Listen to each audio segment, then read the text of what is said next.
Hello, this is Siddharth Tambar from Chicago Arthritis and Regenerative Medicine. I wanted to touch base about the concept of inflammation when it comes to musculoskeletal conditions.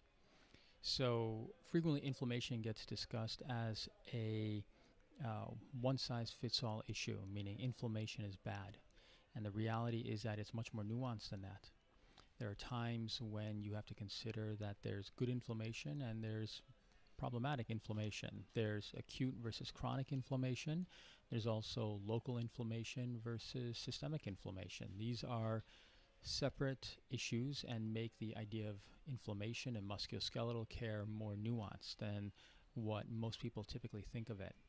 So, as an example, when you think of someone that has a acutely inflamed ankle or knee after an injury, that's your body's normal way of trying to recover from that injury, meaning pumping in cells and growth factors leading to swelling and inflammation, and warmth is actually your body's normal and healthy way of trying to recover from that injury. That's a good thing. That's good inflammation.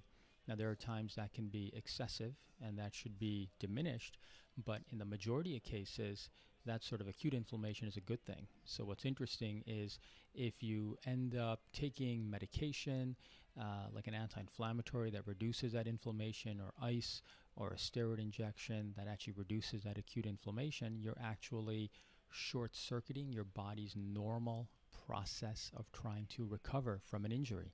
That's a problem, and that's actually not necessarily a good thing. On the other hand is chronic inflammation. Chronic inflammation is when you may have a joint that is chronically swollen and inflamed.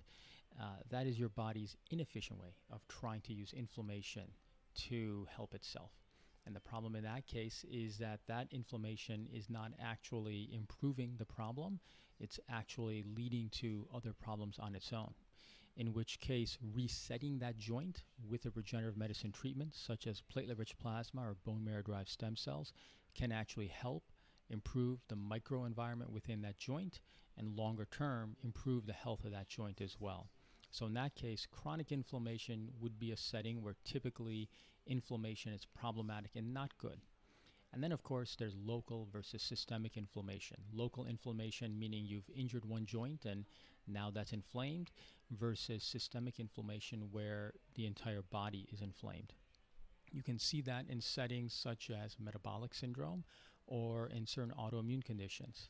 In that case, that overall systemic inflammation is a problem, should be treated, and can also cause inflammation at a local level, such as a joint or a tendon.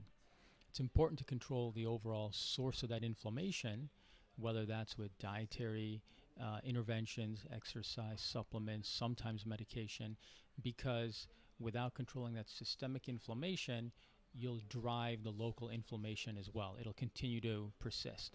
So controlling systemic inflammation in that case is very important and essential. So there's nuance here when it comes to inflammation, good versus bad, acute versus chronic, local versus systemic. It's more nuanced than just saying inflammation is bad. If you understand that, you get a better handle for how to treat inflammation and how to improve your musculoskeletal system. Let me know your thoughts. Let me know if you have any questions.